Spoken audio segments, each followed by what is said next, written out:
We are sending, I would request all, I will be sending you a mail to everyone to share your posting address so that we can send you the copies of the book. Yeah. Where is the best place to send you? To the PM? A message or something? Or email? Where is the best place to send our addresses? Ma'am, to the mail, email, ma'am. I will be sending you the mail after the program. And sir, ma'am, please reply back with the address. Perfect. Thank you. Is my voice too soft still? Hello.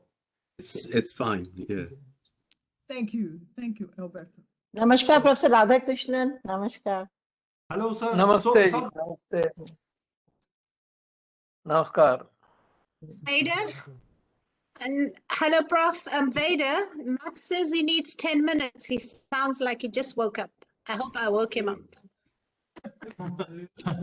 He says we should start and he'll join us in about 10 minutes.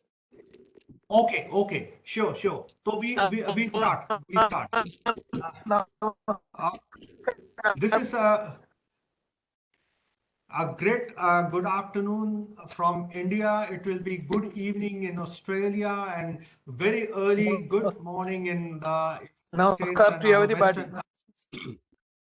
This is a wonderful day that we have all come together on this very important issues where we are going to have this very interesting conversation on peace and non-violence. This is a result of this book that Gandhi, Smriti and Darshan Samiti along with the Donley Kindersley, which is the sister organization of Penguin. We have both got together to publish this book, Conversations on Peace and Nonviolence, Drawing Connections with 16 Global Experts. We are really honored to have dialogues with all the 16 experts from all across the world on different dimensions of peace and non-violence, and we are going to have some kind of a virtual release today. Of course, we will have further promotional programs related to this book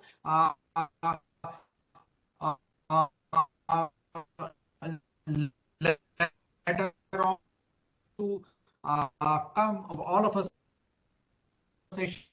each one of you could join, and it is going to be a joint release. Each one of you are going to release. It will be virtually released.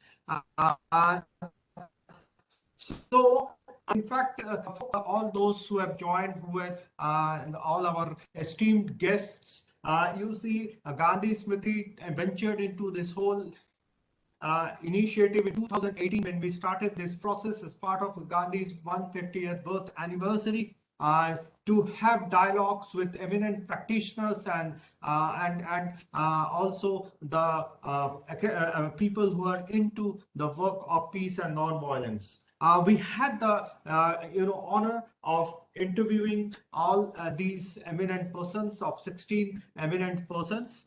Before we go further on that, may I request our Honorable Director, Mr. Dipankar Shigyan, to kindly give the welcome address to all of you, and that I will we will have a sharing. In fact, incidentally, for everyone, Delhi has been deluged with some huge, rain since morning, and we have electricity cut right from the morning. In fact, all the roads and all are flooded because of the heavy rainfall since yesterday. So we are joined here, and our director, sir, is there with me, Mr. Dipankar Shigyan.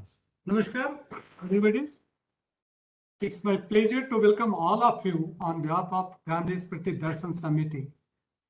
As you all know, we are committed to propagate the life, philosophy, and message of Mahatma Gandhi throughout the world.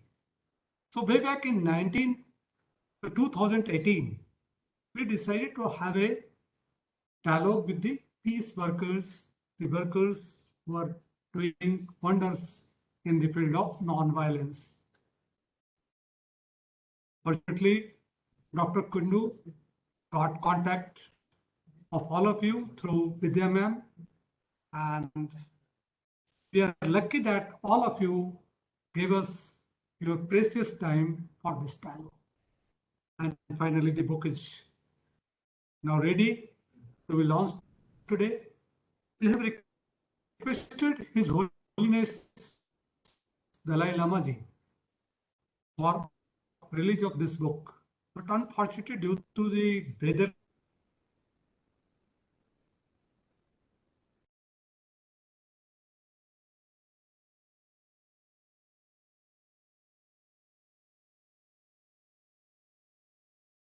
The internet is very poor. If you turn off your videos, you will save bandwidth and only turn it on when you speak, I suggest.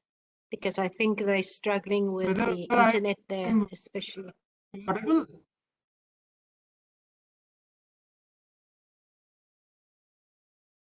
I'm just stopping my video.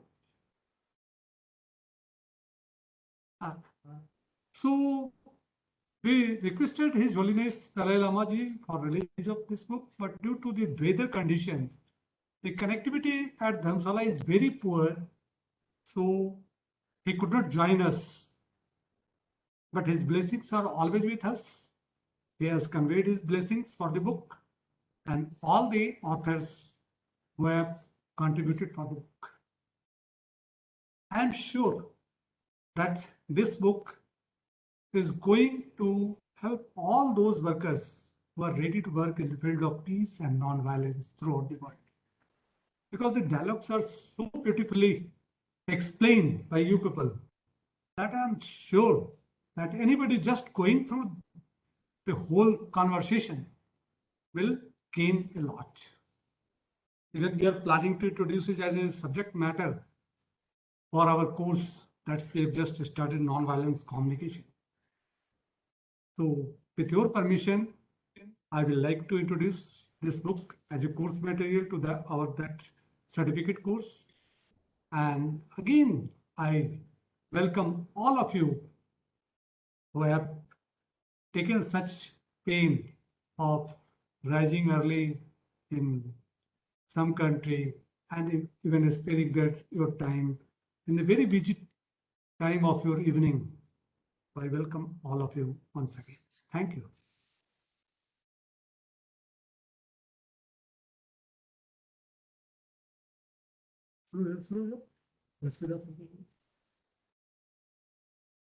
In fact, am I audible? Yes, yes. Yeah. So, as our director sir just mentioned about the issues relating to His Holiness, the Dalai Lama, who was supposed to virtually release the book, may I request our executive committee member, Mr. Lakshmi Das sir, who has been closely coordinating with His Holiness's office to share us the actual information before we go ahead with this dialogue for the day. नमस्कार. Lakshmi Das sir. Thank you, Ved Vyas ji. Yes, please. Ji. Thank you, Ved Vyas ji. Dipankar ji. In fact, this is a great honor to me be a part of this historical event in the history of creating a peaceful world. You see, it is not one effort which will bring peace to the world.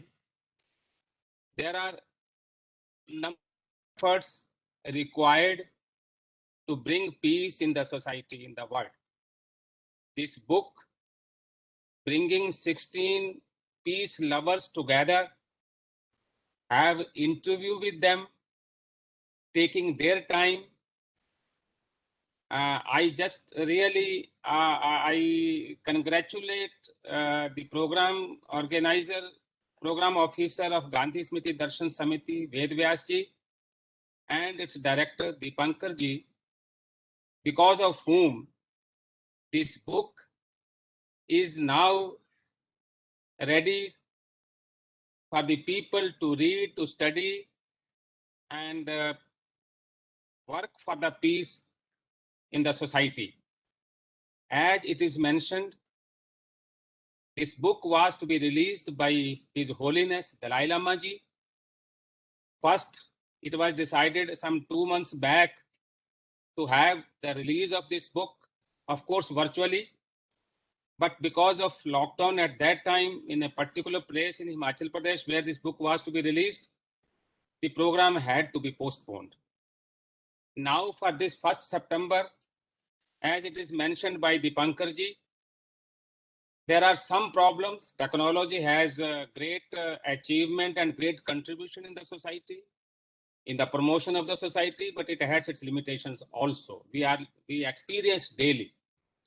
So we could not have his blessings virtually, but as I have been in touch with his office, he is very much inclined to bless this book, and hopefully, if possible, we will be going to him and offer this book to him and have his blessings.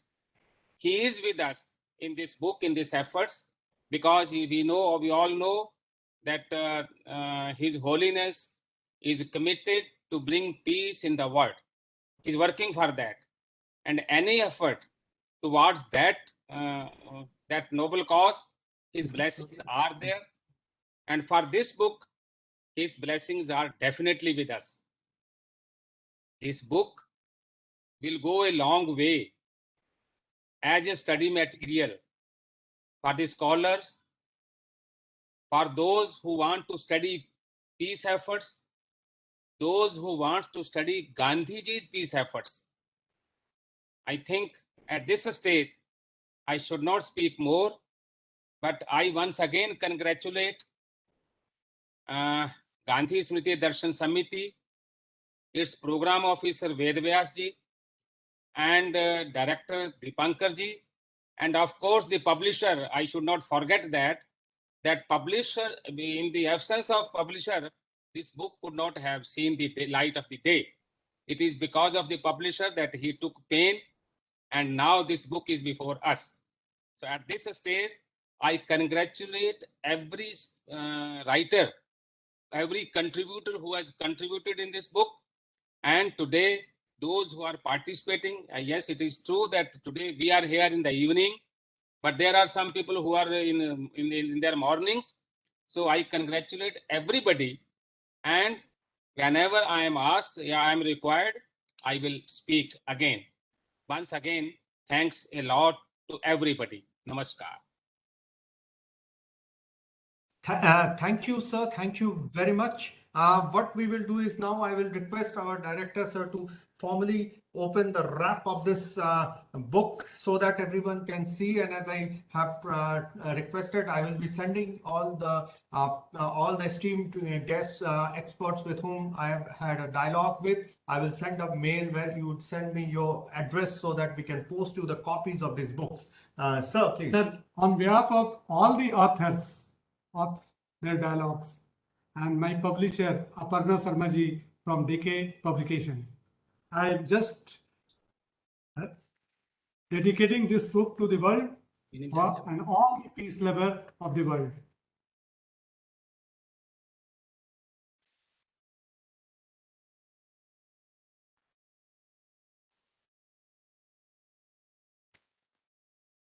Of course, it would have been great if we had a physical program, but this is the book. So, on behalf of Gandhi Smriti and Donley Kindersley and Aparna ji and her entire team, Chitra ji and Priyanka ji and everyone, they really worked hard with this to edit and design and everything. So for all those who, all our guests today, let me read out the names of those eminent people whom we had the opportunity to have a dialogue with. We have Mr. Christian Volo Bethelson, Dr. Emily Welty, Dharmacharya Shantam Seth, Professor Alberto Gomes, Professor Upendra Bakshi, Latva Thakkarji. I interviewed him in 2018, and in fact, just a month after I finished the interview of his he passed away. Professor N. Radhakrishnan, Mr. Anil Xavier, Professor Priyankar Upadhyay, Professor Samdhong Rinpoche, Professor Matt Meir, Madam Bernadette Muthian, Mr. Lakshmi Dasa, Professor Lester Kurtz, Professor Vidya Jain, and Dr. Janice C. Gerson. Dear participants, for today's conversation, what we plan to do, and I've been talking to my seniors like Vidya ma'am, Professor Radhakrishnan sir, and others, Lakshmi Das sir, and all, on how we have this conversation today. The whole thing should look proper, have a conversation like the dialogue we had for this book. For that, what we will do is, I have two questions, simple questions, based on the dialogues that I had with our esteemed experts. I will pose two questions to each of the esteemed guests who are here, and I would request them to kindly share their views in, say, about 6 to 7 minutes, say 3 minutes per question. And after that, we can have, since we have such eminent, luminous experts in this whole program, really, that's really wonderful to have so many senior people around. So for all of us to understand more about the nuances and ideas of peace and non-violence, so we could have a more constructive and meaningful interaction after that. So as I said, I will be posing two questions, so 3 minutes each. I would request each of the esteemed experts to share the views, say around 6 to 7 minutes for these two questions, and then for each of the esteemed guests, and then we open the whole floor for discussions. And my first panelists, my first questions are to Madam Janet Gerson. And Madam Janet Gerson, with her, I had a very interesting dialogue on the whole idea of peace education and how peace education is important for the common good. Madam Janet Gerson is a senior peace educationist. She is the education director of the International Institute of Peace Education, which has been promoting peace education across the globe. So it was a great honor to have a dialogue with Madam, and she also, for all our other guests who were here, there were different methods with which we could do this dialogues. One was, of course, the email method. The other one was a few of them, like Professor Upendra Bakshi, Lakshmi Das, that was physical interviews. And also for many of them, I ended up doing using our web, through this web, like Google Meet and WebEx. We had the interview and then it was transcribed. So these were the three different methods which we did this whole process of dialogue. So Madam Janet Gerson, who may I ask you the first question, like based on the dialogue that we had, it was very interesting reading. How to create a sophistication in the context of many of the conflicts that we know that are going around across the world in very, very real, conflict hotspots around the world. So how do we create a space for peace education in these areas, Madam? Well, this is a big question to start off the morning, and I'm very grateful to be here with you and for your invitation and patience with me for participating in this book. I think, as Thich Nhat Hanh would say, and other esteemed leaders, teachers, peace in every step, peace in every gesture, peace in every moment. And sometimes we can act directly for peace in an interaction. Sometimes it requires restraint and not acting, not responding to something negative and aggressive with an escalation. How can we de-escalate? For example, the polarization, the aggressions going on now. And how can we I'm just thinking now, for example, of Afghanistan and my colleagues there struggling in so many ways to escape, to survive, to when Augusto Boal of the Theater of the Oppressed would say, when you're up against the wall with the firing squad, there's no room for negotiation. But up until that point, I think we look for the moments, and these moments require relationships and reaching out across to people with whom you can connect. Sometimes these networks are intact in our vicinity, in our family, our tribe, our school, our religious organization, our village, our networks like this one, reaching across the web. And sometimes they're not, they're serendipitous, unexpected.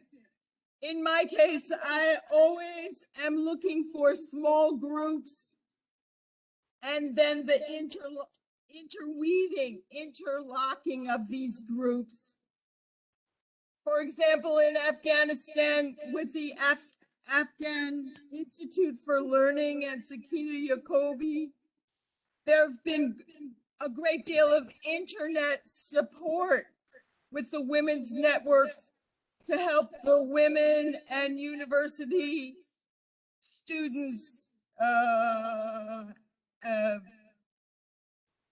what should I say, escape, and secondarily be safe. So there are many safe houses. But in every context, there are opportunities to see who is the most vulnerable and to see in ourselves what we have to give and to try to generate connections with positive narratives, positive energy, positive values, and nonviolent coordination for dialogue, etc. That's enough, I think. In fact, ma'am, that is one question. As you talked about dialogues, how can peace education play an important critical role in furthering and encouraging dialogues? Well, that's at the center of my work. So, for example, with the International Institute on Peace Education, we bring people together, half from a location, like next time, if we have the pandemic under control, it will be in Mexico City, and half the people will be pueblos originales from the villages and from around Mexico City and the region, the Spanish-speaking region. And then the other half will be perhaps some of you from all over the world, so that we can try to bridge our experiences, perspectives, and shared difficulties.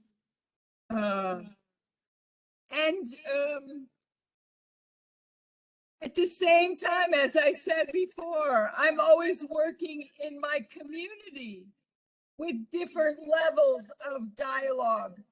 So I have various local groups where we can attempt to meet in person and support the politics and the health of our community, or scholarly academic groups where we're working on the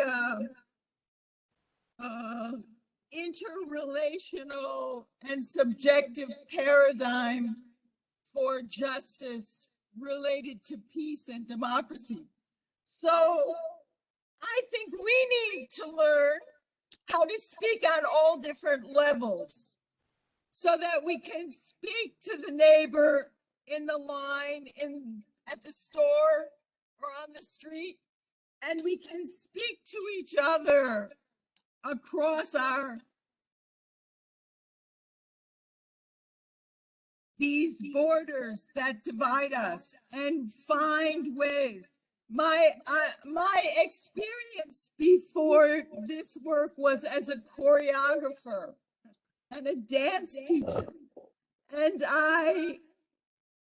if you think of how people bring their best selves together and bring out their most particular and unique skills, this is the choreography of peace dialogue also.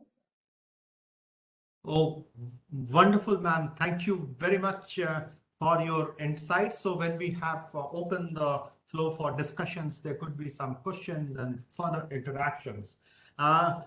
May I now have this conversation with Madam Vidya Jain. In fact, she has been like our mentor for the various international e-dialogue that we have been doing, and she has been guiding us all through for different programs and different international initiatives.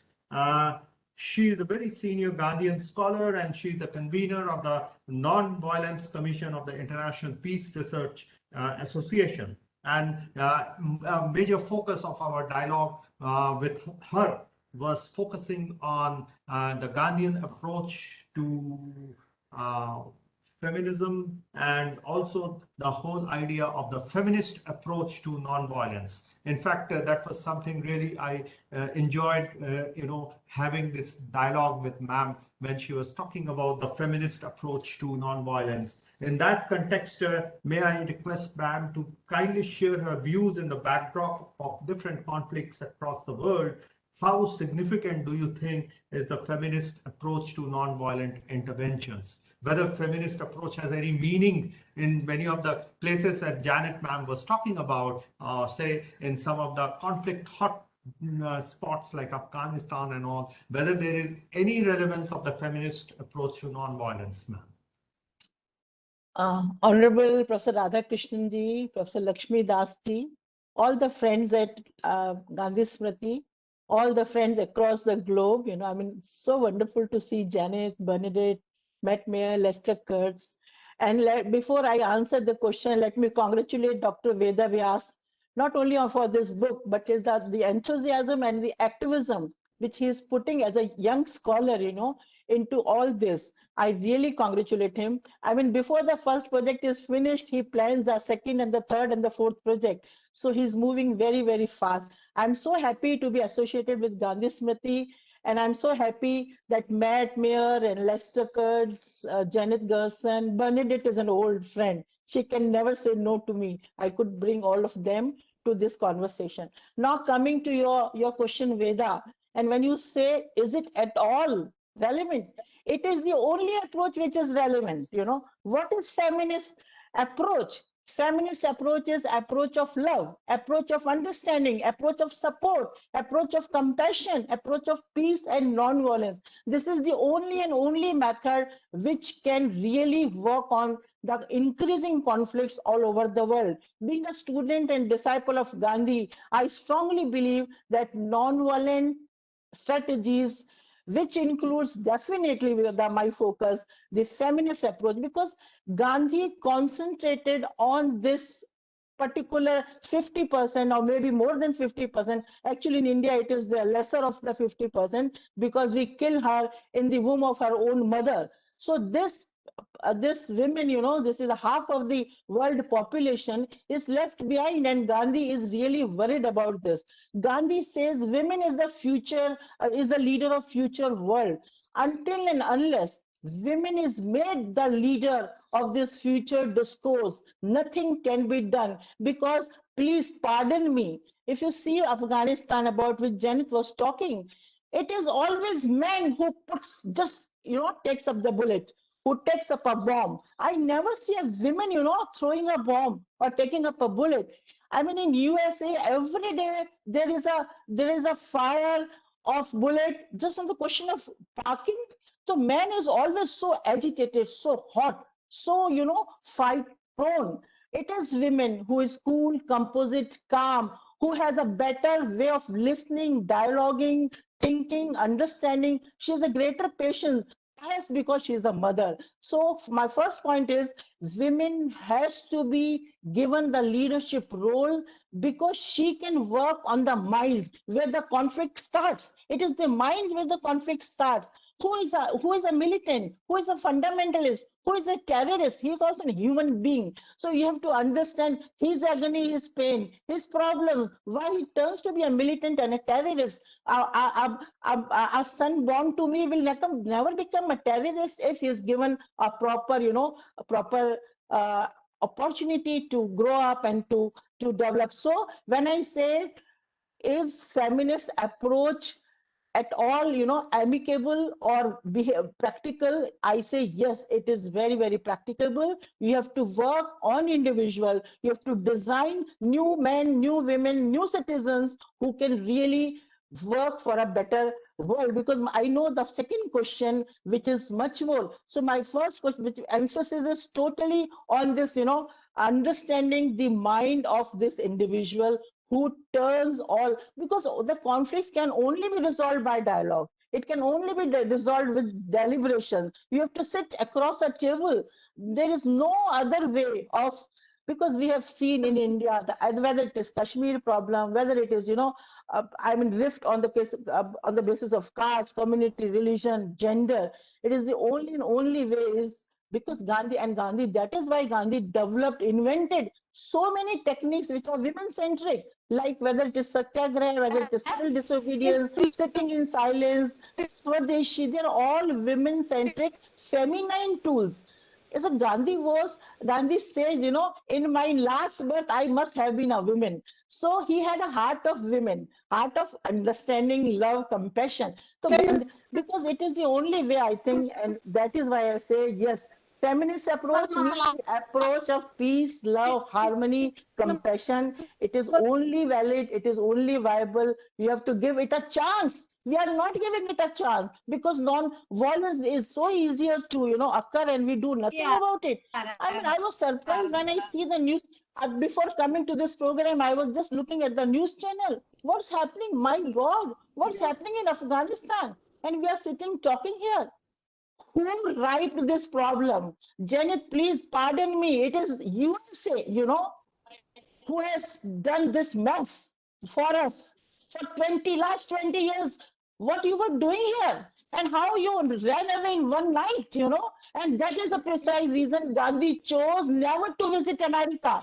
He had more than 200 invitations to visit America. He chose Benedict country. He worked there for 21 years. He chose England, but he never visited America because he knew America. It's better that lesser I speak because I don't want to annoy Lester and Matt and Janet. So Veda, I think I could say something, Talking about this whole idea, my important point here at this, when we talk about the feminist approach to non-violence, it's more into academics. We use the different critical race theories and different other theories that are there. It's more in the paradigm of academics. Now, how actually can we make it more practicable? That is my simple question. No, that is my simple one. Maybe I say something and later I would like Lakshmi Das ji and Radha Krishnan ji also to speak on this because this is a very, very tricky question, At the level of theory, it is very simple to talk about Gandhi, but to bring Gandhi into practice is really very, very tough. It is the most tricky, toughest question because we have never actually given a chance to Gandhian techniques to work on the realm. We haven't put Gandhi in the constitution. We have never given a chance in the free India. So that is the, most difficult question. As a student of Gandhi, I can do justice, studying him well, researching on him, but I am not a politician. I have not put Gandhian idioms and alternatives into my policies. But coming to your point, when you say how to put women how to resolve women problems through, Gandhian approach. I would say, look at women's organizational capacities. Look at her leadership qualities. Women should go back into solidarity, the sisterhood. She should learn into some organizational unity, networking about which Janit was talking. That is how Gandhi made such a big mass movement. That is how Gandhi turned the national movement into a mass movement. So organization, aligning with the solid women groups all over across the globe, or in my own country, in my own world, it gives me strength to fight.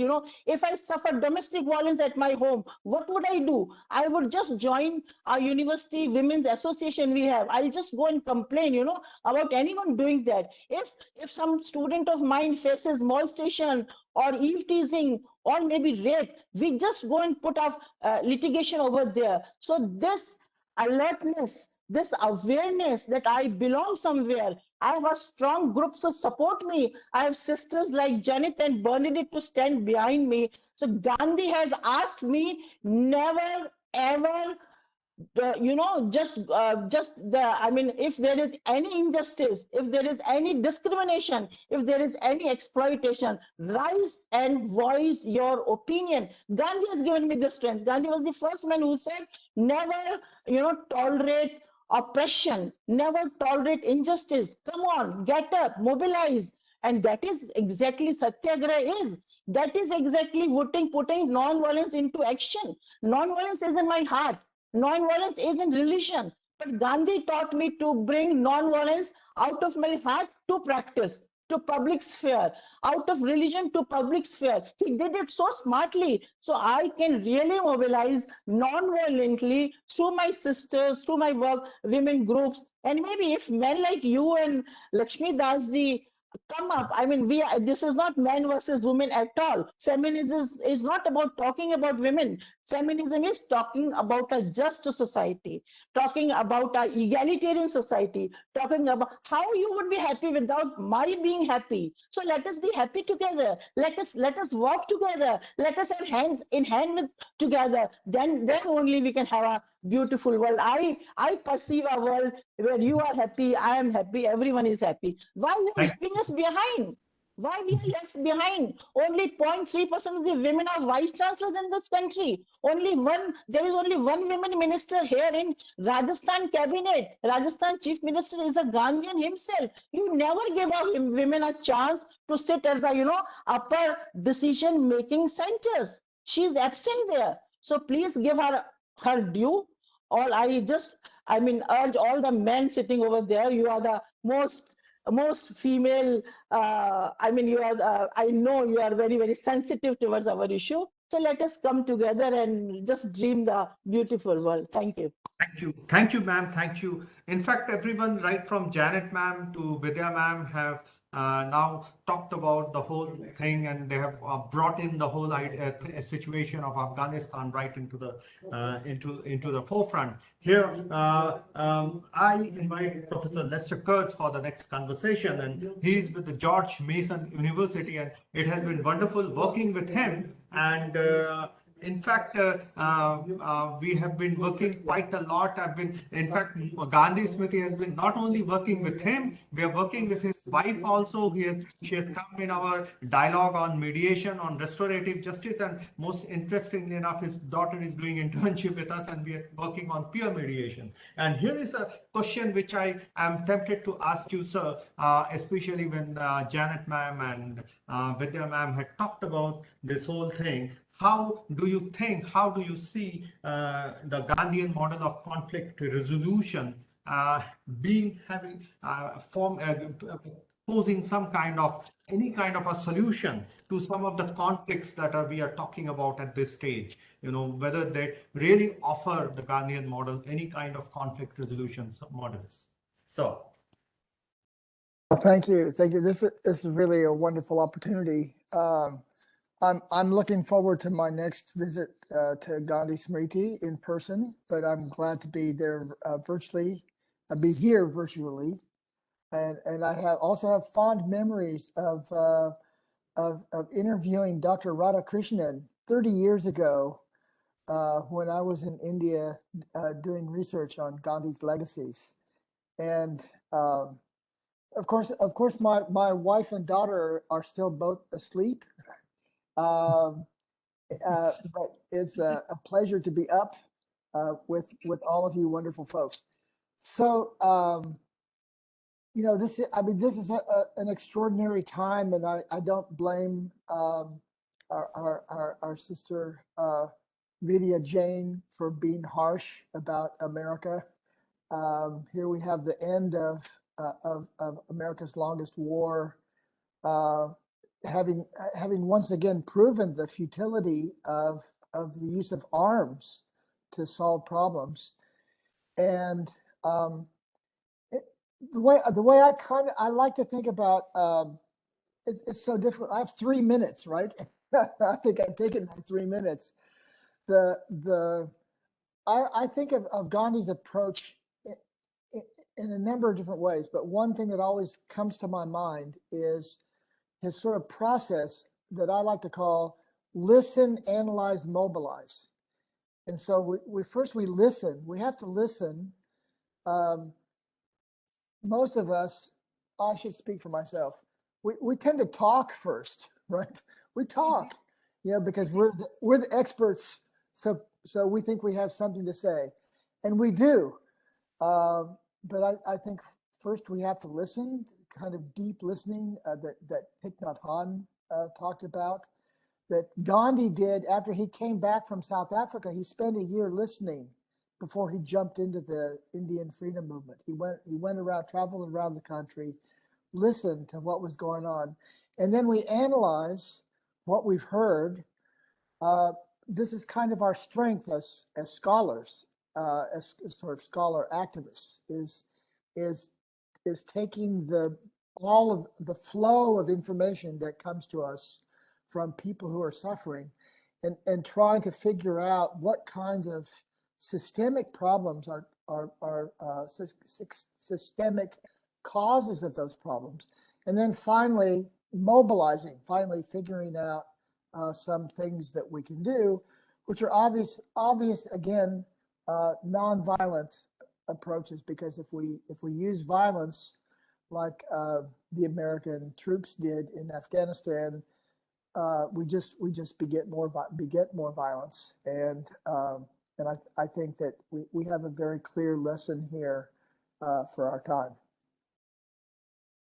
In fact, so when we were having this dialogue, one of the very important point that you tried to underline was that how love and compassion are the daily manifestations of truth and non-violence, which Gandhi says as fundamental laws of nature and human nature per se. Can we say, with the whole climate that we are living today, there seems to be a compassion deficit in the world, which are actually resulting in many of these critical problems? Do you think we can say that there seems to be compassion deficit, and if yes, how really do we plug that deficit? That's a great question. I think part of it depends a lot on our lens, and of course we rely what's happening in Afghanistan. I have to rely on the news media, and of course most of the news media that I have, they're showing the compassion deficit, right? And yet I think at a lower level, at a micro level, although we certainly have conflict, and sometimes we lack compassion in how we deal with other people, but the world is full of compassion. It's a matter of scaling that compassion up to a systemic level, I think, which is maybe part of our job, that we have difficulty applying the compassion that we have for others. There's a concept that I heard recently of compassion fatigue. If you show a photograph of one suffering child who's malnourished, people feel this incredible empathy and compassion and so on. And somebody did an experiment. They showed a picture of one child, people will give a certain amount. You show two children, people will give to relieve their suffering. But if you show a whole group of, like a whole crowd of suffering children, people kind of freeze up. And in a sense, you know, if we watch the news, we may get compassion fatigue. But if we continue to connect with other people, I think the connection, the interaction, you know, even just seeing all of you here on this screen in front of me, you know, it increases my sort of sense of compassion and affection. And I think that helps to mobilize us in a nonviolent and constructive direction. Fine, sir, fine. In fact, as we are talking about the whole realm and dimensions of altruistic tendencies like compassion and empathy and other thing, I had an opportunity to have this dialogue with Bernadette, Madam Bernadette Muthian, who is a poet from South Africa, and she has been the founding member of the African Peace Research Association. In fact, connecting to these altruistic points and tendencies, we had an interesting talk on the whole idea of forgiveness and healing in the context of South Africa. Here, ma'am, I wanted to ask you, like, in fact, I've been in touch with quite a number of, women's peace movements in Africa. In fact, Gandhi Smriti did this interesting program with the Cameroon Women Peace Network sometime back on nonviolent communication. So here I wanted to ask you on the women peace leaders of Africa. We have had quite a number of women peace leaders in Africa and their work. So how are these women peace movements in different African countries are leading the process of this reconciliation, promotion of compassion, and the healing process? If you could give us an insight to this whole things. Thank you, Veda. It's a privilege to be with you all today. The point about our peace work and peace research is that, we make a sort of a family, and it's in the middle of this pandemic. It feels really good to reconnect with you virtually, and I look forward to when we can resume our physical meetings. I have 4 key questions related to that. I want to ask questions on questions, if you don't mind. So I want to ask which leaders we're talking about, which women, where do they come from, who they serve?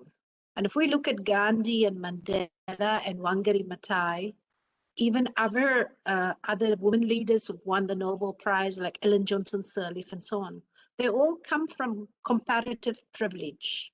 But Gandhi, Mandela, and Wangari Maathai, for example, they used their privilege to serve the common people.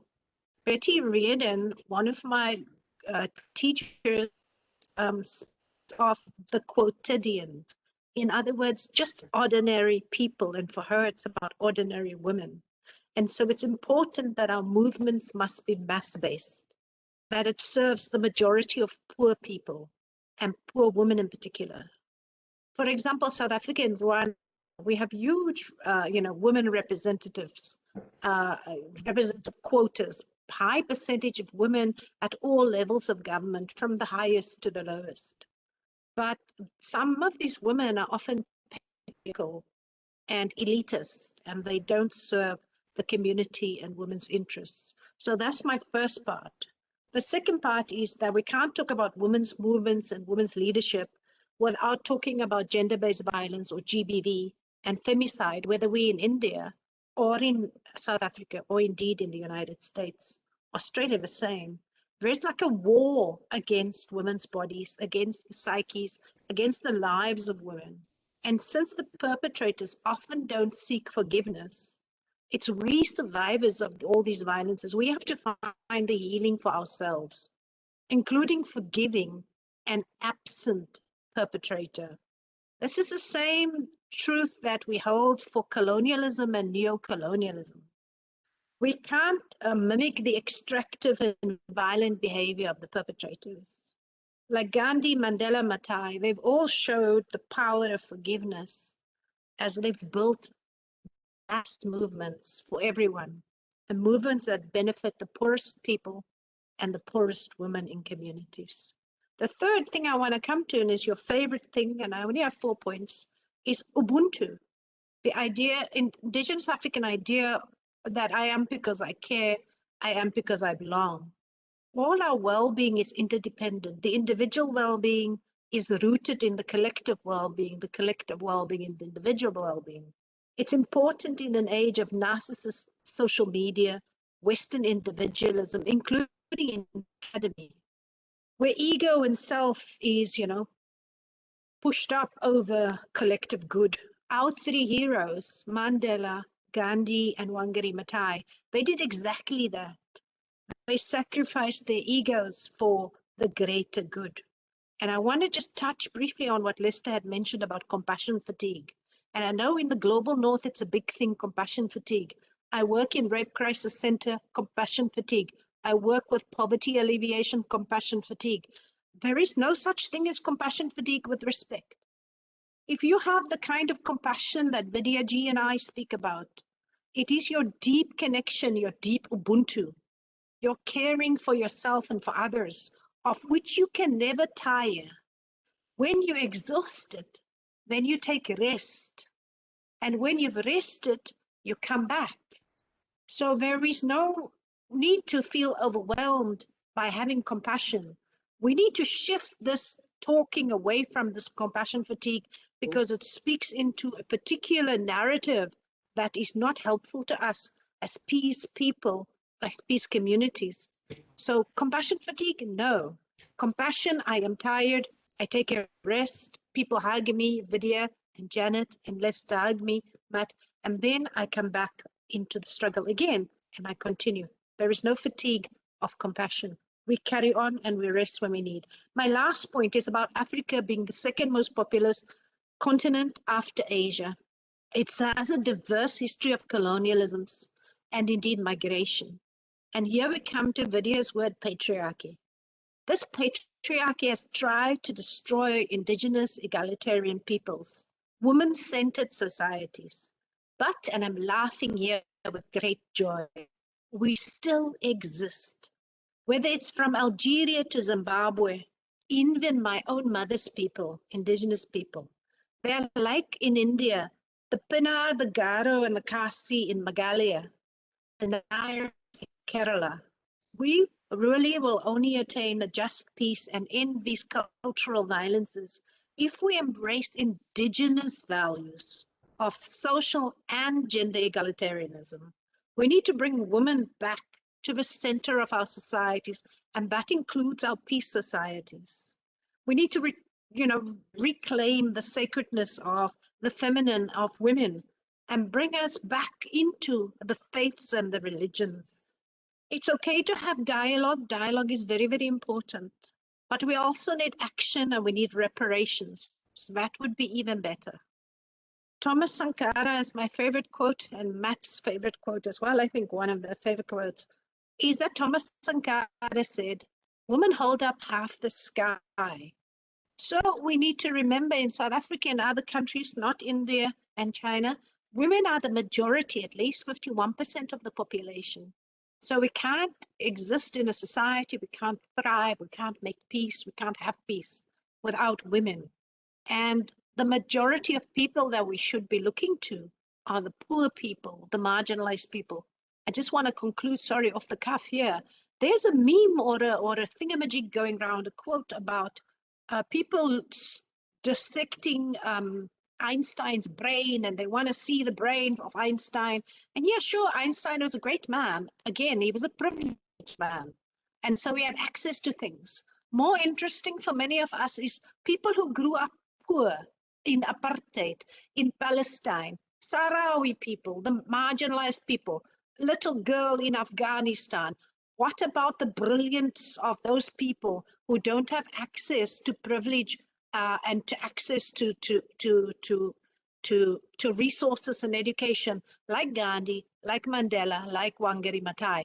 It is those people's brilliance that I'm very, very interested in, as much as I'm interested in Einstein's brains. And therein lies the peace, deeply tied to the justice.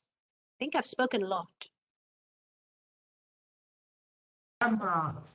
Related question to this was like I was really thinking, if I know, as you have been part of the African Peace Research Association, different groups and all, is there any concrete initiative being taken to, strengthen the women peace movements in different countries of Africa?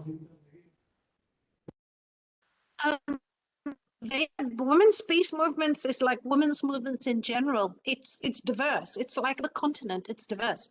54 to 56 countries, 3,000 languages. So, and diverse histories, religions and cultures, etc. So these women's peace movements have existed since time began. Women's movements for justice, etc. There are some ways in which we come together as different ones of us, etc., and ways in which we support one another. Of course, we're always in solidarity. But for me, critically, is the question about elitism and whose interests are served and whose voices are heard. Even here amongst us here, we are all people of varying privilege. Like me, I've had education. I am privileged. How am I, finding the woman leader in the shanty town around the corner?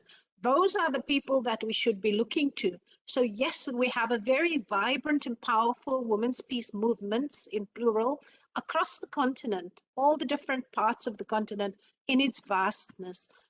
But for me, it's if we are only being dominated as a peace movement by elitist women, by privileged women, then it is not enough. Then we are not doing justice and we are not being peaceful, because it should be a mass-based movement. It should serve the majority of poor people. It should empower poor girls and women and boys and men indeed. I hope that makes sense. Yes. For me, yes, it's about the classism and the casteism and who dominates the discourse ma'am. and Yes, wins ma'am. the Nobel Prizes. Thank you, ma'am, for your insight. We're talking about Africa. And we have with us Professor Matt Meir, who is the Secretary General of the International Peace Research Association. And again, with Professor Matt Meir, we had a very interesting dialogue focusing on Africa, Latin America, and other countries. And what Bernadette ma'am was talking about the different peace movements, the women peace movements in Africa. Here is one question like for you, sir. You see some of the countries of Africa, like say Ethiopia, there are a lot of conflicts that are going around, and also on the other hand, we have a lot of interesting lessons of peace and reconciliation from Africa, like Rwanda and South Africa. So what are the specific lessons that we can learn from the past, which can be possibly used in trying to resolve some of the current conflicts that are going on in some of these countries of Africa? So,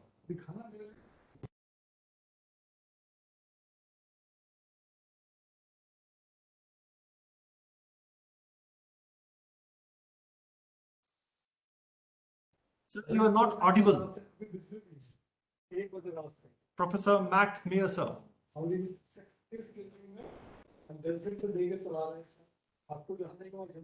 Unmute your mic. You unmute. I think there is some issues related to the audio.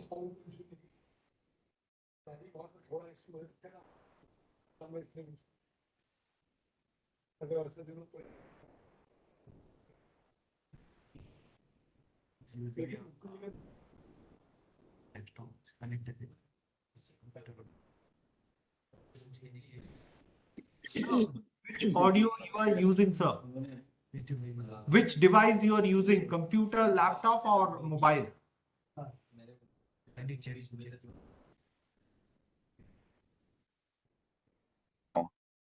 Yeah. Yes, sir. Yes, sir. Yes, sir. Okay, sorry about that. Well, first of all, yes, a great privilege to be here and a great thrill to see you know, some old friends and colleagues and new ones as well.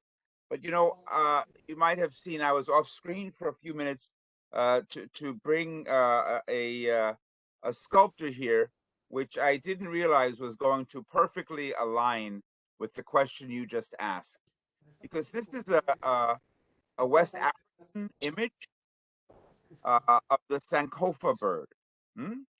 And the whole nature of the Sankofa, which is an Akan concept from Ghana, is to look back in order to look forward. And so I think your question is exactly the way we need to look at some of the lessons from Africa today, but also the way we need to look at Gandhiji and the way we need to look at the nonviolence movements that this book and our current dialogues focus upon. Because we don't look at Gandhiji for a wisdom of the 20th century. We don't look at some of the ancient fights or even some of the indigenous wisdoms simply for their own sake. We look at them because of the prescience, because of the brilliance, because of the vision, and because of some of the clues that they provide us for in how we, those engaged in the 21st century, those thinking, as the Native Americans say, 7 generations forward, how we can use these pieces of experiments with truth for the current and future movements. So, so I love the question and I appreciate it. Let me say that I think what we see in Africa, and we see it elsewhere as well, but you talked about Ethiopia and Rwanda in particular, so I'll just come from where you asked, is we see some deep and sometimes surprising conflicts side by side with deep and surprising creative responses to conflict and creative uses of peace and nonviolence and a mix of radicalism. So, you know, we have the unending desire for peoples to become free. So in the case of the Horn of Africa, the peoples of Eritrea, the peoples of Oromo, peoples that had been subsumed within the Ethiopian kingdom, struggled for decades to be free. And in the Eritrea case, it was really quite striking because in the midst of the Cold War, those people fought first against a capitalist supported Ethiopia, and then against a communist supported Ethiopia. So they were really stuck in the middle of the global superpowers and economic trends to try to simply get their own sovereignty and independence and freedom. And because of that, some of the most extraordinary examples of grassroots localized education and alternative education were developed in the schools, in the liberated zones. And I think because of that, the expectations were extraordinary once they finally did win freedom. And of course, we know, like many cases we can cite around the world, those expectations were short-lived. Because as we know about the power and the nature of power anywhere, one of the reasons that Gandhiji's vision about not himself wanting to become president or to take power in that way, but once the liberation leaders took power in Eritrea, that power went to their head. They decided that it had to be held on as tight as anything, and the beginning of some of the conflicts we still see going on to this day, you know, took root. I will say that the struggle continues. So even though we can't point to Eritrea or the Eritrean, Ethiopian, Oromo, Horn of Africa interconnection as a great example of success at this moment, there's still deep, deep work being done amongst those people based on the education work, based on the vision, and based on a certain feminist vision as well. We know that you know, fairly recently, Ethiopia became a country that had more women in positions of national Senate power and democratic representative power than almost any other country in the world from any continent. So the struggle continues. You know, Rwanda is a most extraordinary example because in a very tiny country in the so-called Great Lakes region of the continent, you have, and it's also true for their neighbor Burundi, and it's true for certain parts of their larger neighbor, the Congo. You have these examples of a people who came out of a genocidal experience to look at how, in order to prevent genocide forever, one had to look at one's brother and sister, one had to look at those even that were perpetrators, and one had to do forgiveness, one had to do reconciliation, one had to build fellowship beyond the most extraordinary of horrors. And so I think you know, the lesson there is that no, in fact, there's nothing too horrific, too great, too negative. There's nothing too huge in terms of a problem that we can't overcome if we In look fact, to. you spoke about reconciliation. You have just talked about reconciliation, sir. So essentially, you see, most of the issues of post-conflict societies are the issues of reconciliation. In that context, what are the different obstacles you think are there for reconciliation and the process of healing and forgiveness in most of the post-conflict societies? What does your experience suggest? If I understand the question, it's the most obstacles, eh? Processes of reconciliation, sir, Yeah, okay. in So yeah, I societies. thought you were asking about obstacles to reconciliation. I will talk about obstacles as well as opportunities. I also see that you're needing to move things along. So I will try to contain myself in the 3 minutes. Being one of the later of the speakers, I see you're being a little strict to me, my dear brother. But look, you know, the issue of reconciliation to me has to be seen hand in glove, you know, hand in hand with the issue of resistance. Just the way, you know, the issue of forgiveness, truth and reconciliation really cannot be understood without reparations.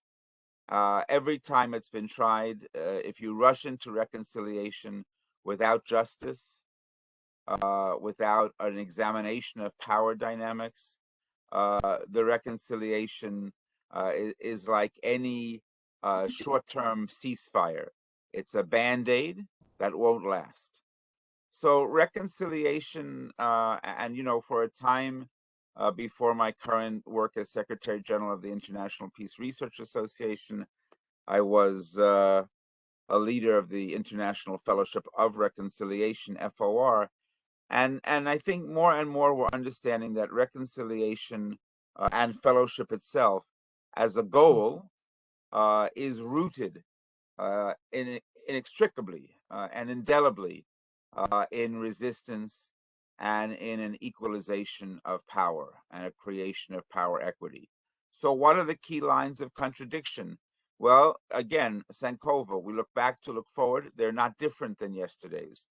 Power dynamics based on class, based on gender and patriarchy, based on race and imperialism and empire building, based on the lack of people's fundamental sovereignty, fundamental rights to be free. So yes, you know, my dear sister Vidya, you know, spoke about Kashmir, but we have this everywhere. We speak about Africa, and there's Ambazonia, the Cameroons. There's my sister Bernadette, I believe, spoke about Western Sahara. Here in my part of the world, we have Puerto Rico, which is still a colony of the dying empire that I'm a citizen of, the United States. So, and we have Tibet. So we have in every region of the world, in the Pacific, we have West Papua. We have peoples who still are struggling for their freedom, and class and gender and race and empire are wrapped up in each of these examples. I think there's also a direct thing I would add, which is that reconciliation requires much more than, but also a direct look at the militarism that withholds and that holds on to and that binds and that emboldens all of these types of oppression. So yes, just focusing on militarism, on disarmament, on the need to understand that we can be militants in the struggle, but never, never must be militarists. And that's a bit of a quote from Amilcar Cabral, another African leader. But the fact is, being militants but not militarists means that we must demilitarize every aspect of our struggle, even as we're fighting against injustice. We continue to fight, but we fight in ways that are loving, in ways that are demilitarized. And I guess I'll end on this note because we've been talking about lots of parts of the world. We're sort of rooted in Asia, and we have a number of us from Africa or African speaking here. So I'll end with some 21st century wisdom from our Latin American sisters and brothers, which is in my own organization, an International Peace Research Association, our Latin American affiliate, the Council on Peace Research of Latin America, has been for the last year and a half in this COVID moment, been saying we must build a new normalcy. That obviously returning to normal in the old ways is not acceptable for all of the reasons we've all been discussing. So the job for this moment, our job, is to take the legacies of Gandhi and nonviolence and to build a new normal that will be better for all the people of the earth. Thank you. Thank you very much, sir. Thank you very much. We have been talking about a lot on the issues of dialogue and how the power of dialogue. In fact, I had a very interesting dialogue with Professor N. Radhakrishnan, one of the senior most Gandhians here in India. Professor Radhakrishnan happened to be the director of Gandhi, Smriti and Darshan Samiti. Sir, can you hear us? Professor N. Radhakrishnan, we had just seen him a few moments back. Sir, sir, I think we have stopped. Sir,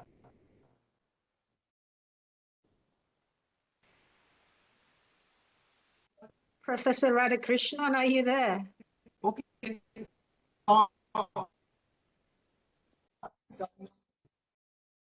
Radhakrishnan, sir, can you hear us?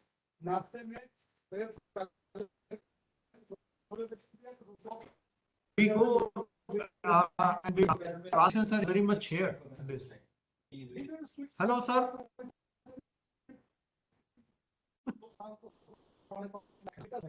Professor Radhakrishnan, sir. You can just call him on phone. Okay, okay. Because it seems he is not able to hear us. No, he is very much there. He was nodding his head. I saw him. Yeah, yeah.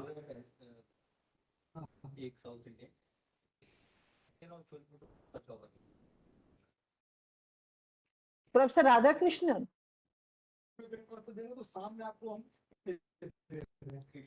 Hello, sir.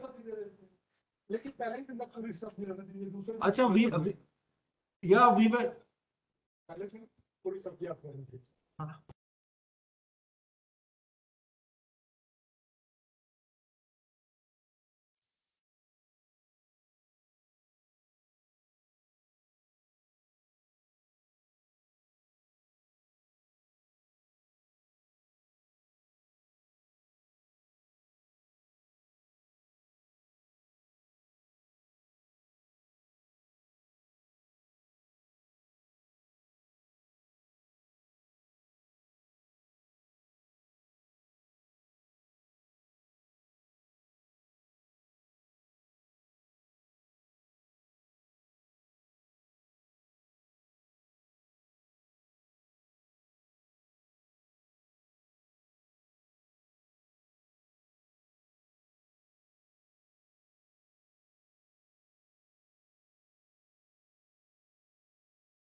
Veda, Dr. Just want to Veda, make sure you're up.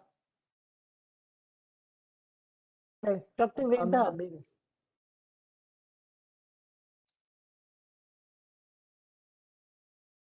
Hello? Can you hear me? Ma'am, Dr. Veda. he's there, but he needs to hear something. So after 10 minutes, he's joining. After 10 minutes. So maybe you call the Yes, next yes. speaker. Now, may I, in fact, with Lakshmi Das, sir, we were discussing a lot on the issues of the exploitation and Gandhian ethics.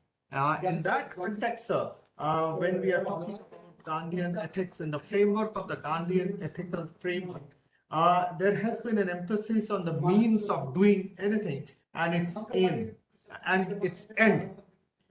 You see, however, in today's situation that we find, we move towards great crass materialism. The means today seems to have no meanings. The end is most important for many of us. We are not really much focusing on the means to attain that particular end.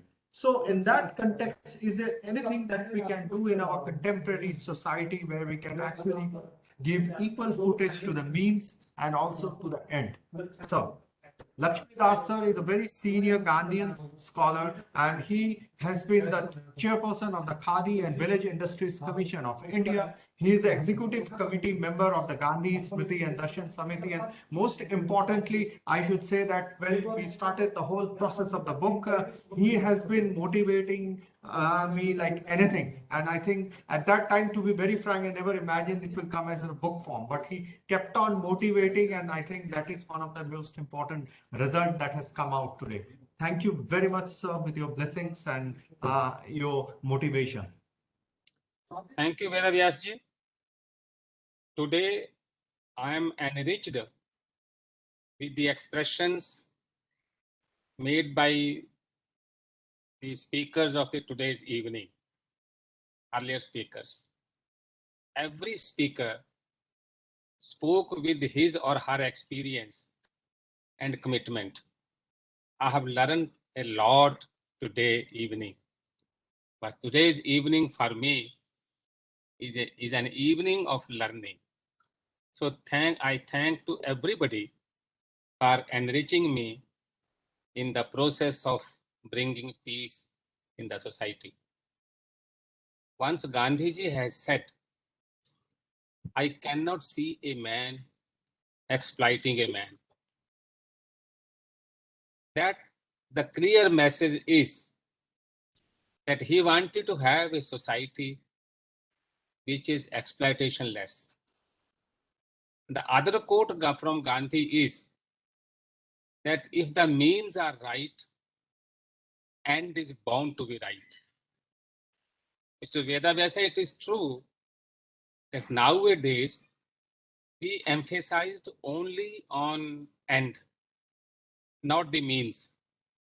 But if the means are not right, end cannot be helpful to the society, to bring a congenial society. So we have to have right means to achieve right end. In society, all efforts are required to be made to bring peace. It is dialogue, it is conflict resolution, it's understanding, and so on and so on. For me, one more important thing, it is not, I don't say that that is most important, but for me, that is also a very important process, is that if we have hunger-free society, we can have peace. In Hindi, there is a saying, जब तक भूखा इंसान रहेगा, धरती पर तूफान रहेगा. We feel that hunger is the most difficult task and requirement for the individuals. And to remove hunger, to have hunger-free society, one thing is that to give food. That is important. That is true. Immediately food is required. But food is not the permanent solution to remove hunger, to have hunger-free society. I have heard another quote. If you give him a bread, you feed him for the day. If you teach him how to bread, you give him food for the whole of his life. We working for the propagation of Gandhian ideology or for the implementation of Gandhian ideology. That also is a big claim. We are not implementers. We are just telling the people. So Gandhi has emphasized that give means to the people to remove their hunger.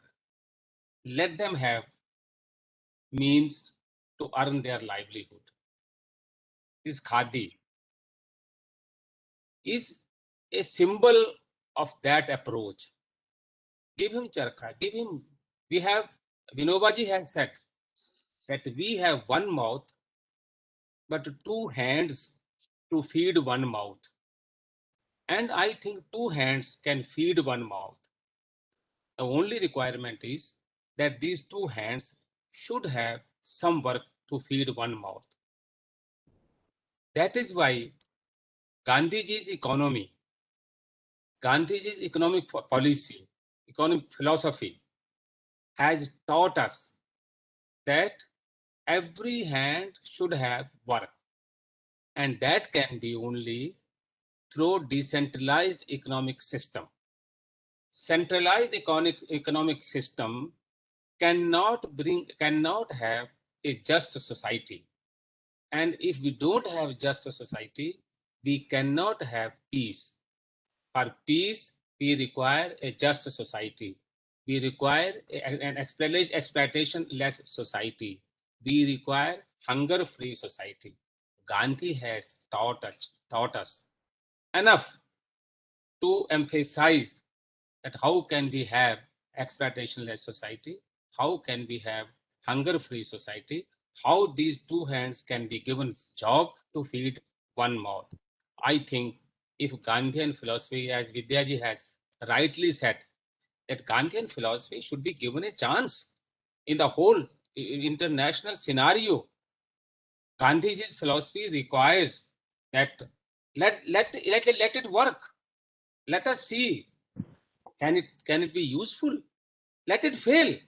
Let the people know that it is failed, but let there be chance to give this philosophy to solve the problems.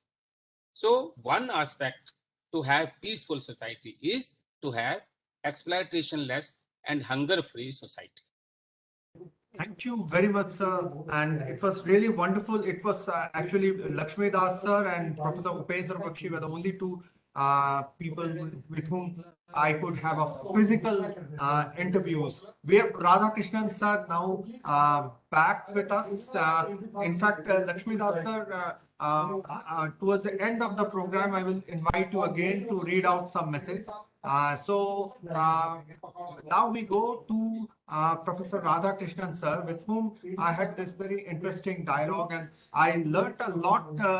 Most of my questions for the dialogue emanated from his book, that book of dialogue with Dr. Daisaku Ikeda, Walking with the Mahatma. Sir, in this context, I would like to, I would request you, Professor N. Radhakrishnan, as we said, was the former director of Gandhi Smriti and Darshan Samiti. He's a very senior Gandhian scholar. And Professor Radhakrishnan, sir, we have talked about dialogue deficit. In your book, also in the Working with the Mahatma, you have time and again talked about this whole issue of dialogue deficit in this world. How do you, in today's contemporary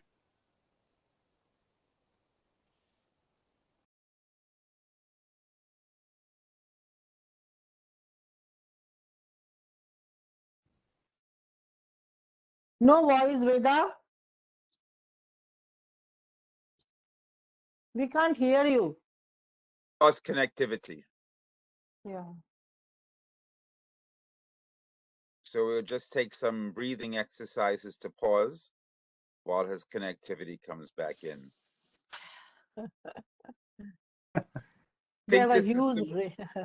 I think this is the way that technology has to remind us that it is not actually in charge, that we are. Let us have. Yes, Let's yes. have. We should use this opportunity to have breathing exercise. That is true. This is thanks to the technology. Yes. I think we can request Professor Radhakrishnan ji Yeah. to speak up. Yes, sir. Yeah, Yes, yeah. sir. Can you?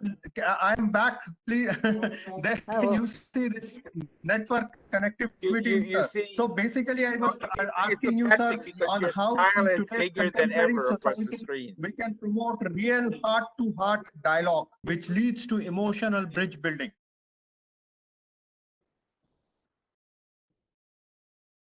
Sir, Sir, Radhakrishnan, unmute sir. yourself. Sir, unmute yourself.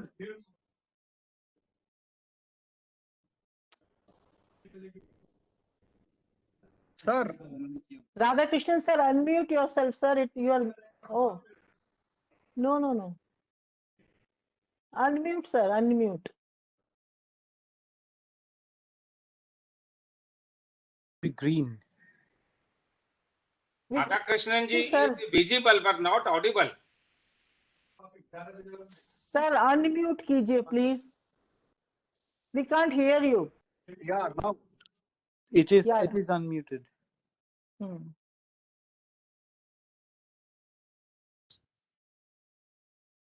Sir, you can speak now, sir.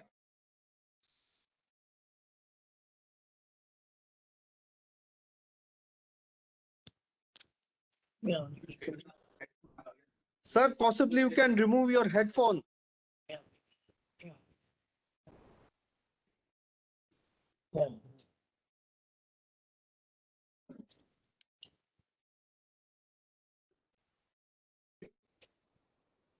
Sir, can't hear. Sir, possibly you need to remove your headphone.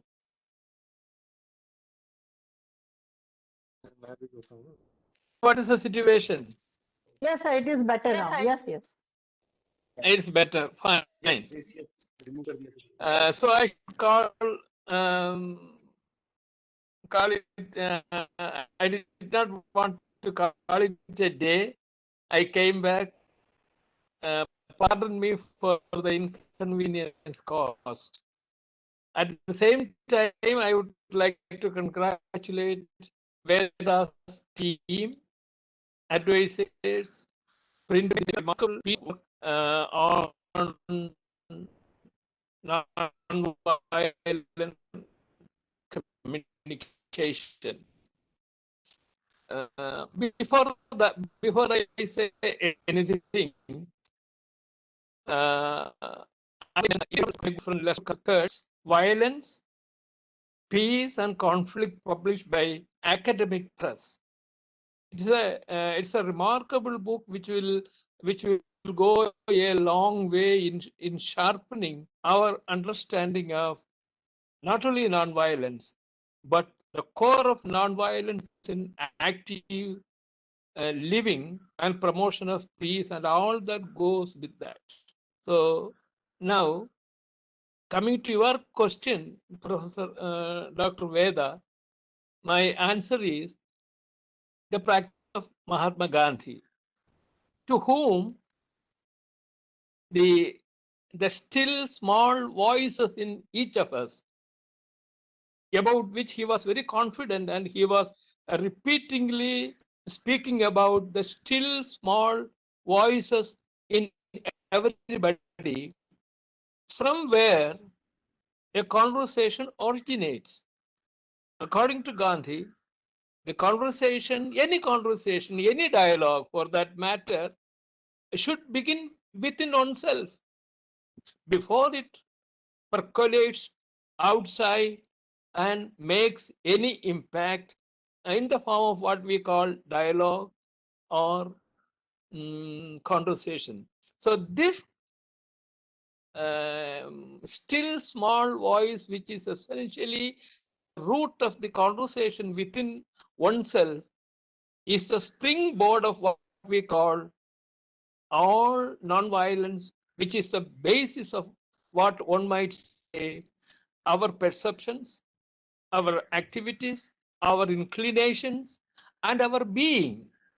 So this is a root cause of, to me, all what makes dialogues an instrument of change.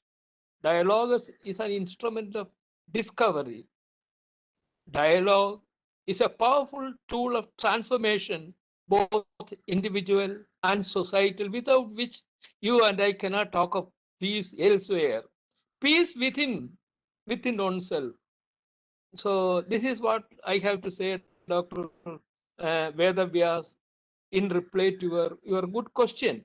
But then this kind of dialogue which Gandhiji practiced at multi-level, not at one level, not at two levels, all through his life, from his school days, college days, 21 years of his work in South Africa, back 32 years of work in India, all had what is called this awareness of nurturing, developing, and making the still small voices in oneself, which will rather grow into illuminate the wider world.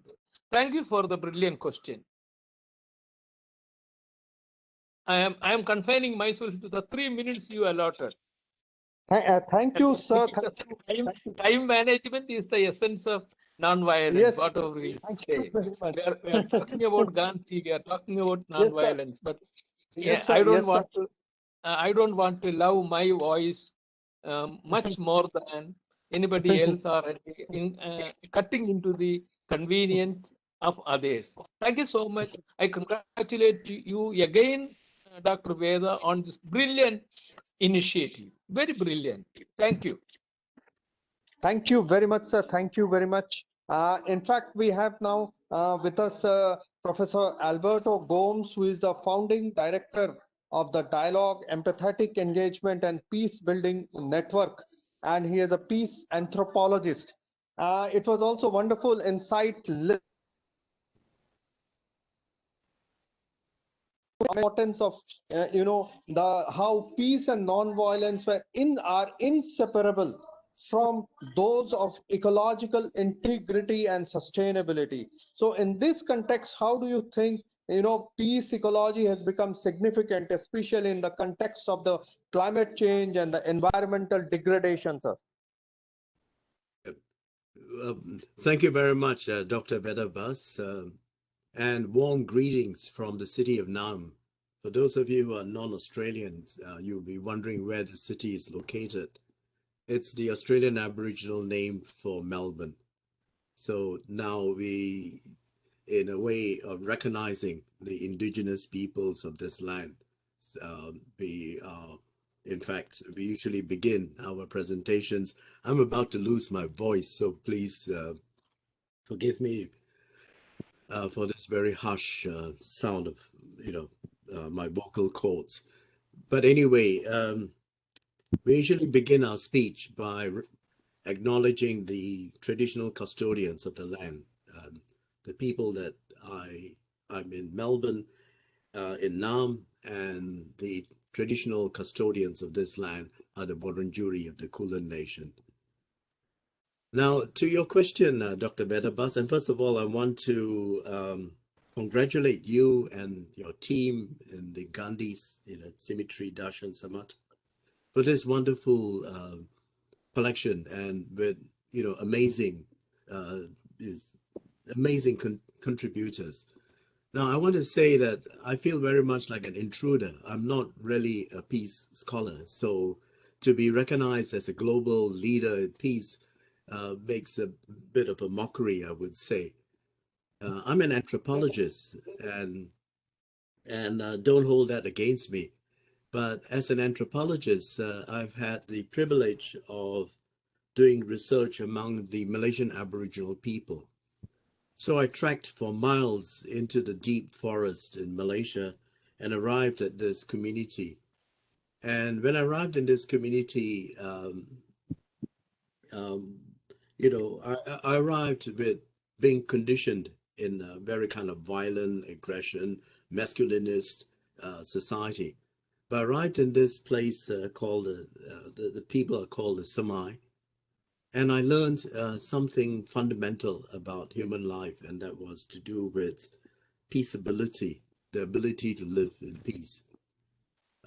So that's one aspect of what you were talking about in terms of the connection between peace and ecology. But when I lived with the Malaysian Aboriginal people, and I spent a very long period of my research as anthropologists, we live amongst the people, we carry out what is called participant observation, we learn the language, and we try as much as possible to immerse ourselves in the culture of the indigenous communities. But I learned another fundamental thing when I was living with them, and this is to do with respect for Mother Nature. And I realized when I lived with the people like the Malaysian Aboriginal people, and subsequently reading the various anthropological works on indigenous communities, and I found that the concept of sustainability, as you mentioned, Dr. Vedabas, does not sit in well. And the reason for this is because I think even in peace studies, there is a tendency of being anthropocentric, because we tend to focus our attention on human interests, human needs, especially in the concept of sustainability. But when we look at these various sorts of social science concepts and the various sorts of perspectives that we present, and also the approaches that we take, there is always this tendency that we focus on human societies, and this human-centered, this kind of anthropocentric perspective is essentially the problem, the underlying problem, I should say, of the existentialist threats that we are facing today. We speak about climate change, but the ecological catastrophe, the way humans have destroyed so much of the ecosystem, the way we have degraded the environments. I think these are concerns that we should hold dear. And in fact, while one of the things I often would say is that it is important to make peace with Mother Earth before we try to make peace with one another. And these two are interconnected.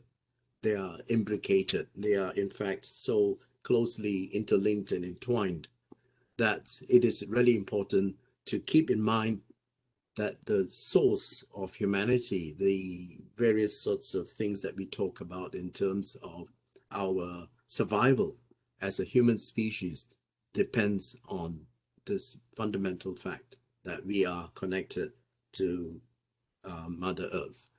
And the connection that I learned from the Malaysian Aboriginal people is, a rather interesting way of looking at nature. Indigenous peoples, as many of you would be quite familiar and aware of this fact, is that indigenous peoples consider themselves to be part of nature. But the problems that you mentioned, Dr. Vedabas, in terms of sustainability or ecological integrity, the problems that we face today is largely to do with the fact that humans have separated, have in fact alienated ourselves from this fundamental part of our survival, which is to do with nature. And the fact that way back, Karl Marx has referred to as the metabolic rift, which has been translated today as the ecological rift. And if we are to repair this ecological rift, in fact, if we look at all the conflicts around the world, and if you begin to go deeper into those conflicts, you would find that it is largely due to the ecological rift, the way humans have detached themselves in the environment. The environment's nature is no longer just important for its intrinsic value, but nature becomes converted into commodities. Nature is converted into resources. So to your question, Dr. Vedabas, peace and ecology are not two separate domains, are not two separate set of interests. In peace ecology, which is a new paradigm, the attempt is to bring these two sort of areas of or studies or scholarship or areas of research, and as well as areas of concerns. And the so what um, the as a new paradigm, one of the things that we are looking at is the cross fertilization, and it's a kind of way of how we can enhance peace studies as well as ecology by bringing it together. And one of the ways that we cross fertilize and look for synergies is to look at the kinds of concepts. And my training was in ecology, and when I was introduced into peace studies, I started to look at peace studies through the lens of ecology. And so I began to look at things like the peace ecosystem of how, the kind of marvelous work that all of you have carried out, how these different parts that come together to form what we call a peace system, or a peaceful society. And the thing about this is that they are very much like ecosystems, because whether it's to do with cooperation, whether it's to do with egalitarianism, whether it's to do with generosity, compassion, empathy, once we make any change in any one of these aspects, this is going to have repercussions and, in fact, the implications in changing the whole ecosystem. And anthropologists have discovered this in terms of indigenous communities where, for example, a change in the economic system with the market, people concerned with the market or being, kind of incorporated into the market system. And this, in fact, has started to, it sparked the change, and peaceable people were no longer able to be peaceable because of a change in terms of the economic system, the capitalist system. So I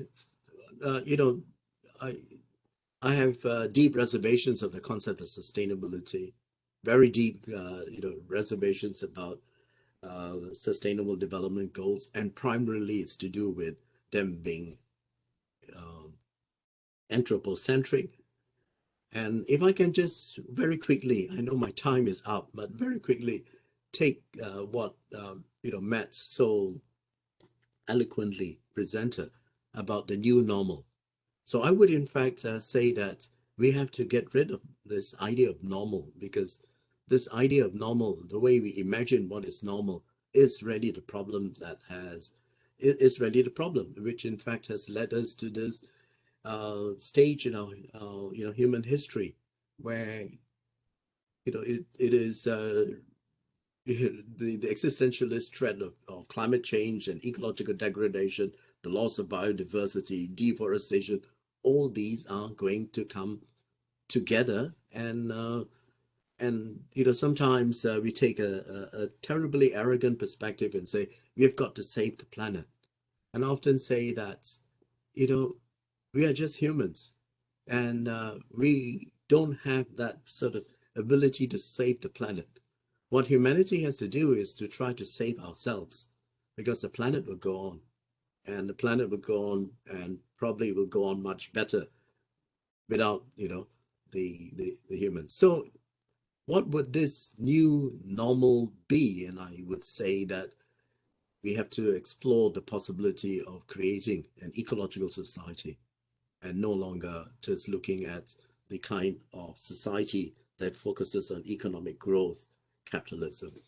So sorry, Dr. Bethabas, I this is one of the occupational hazards of being an anthropologist.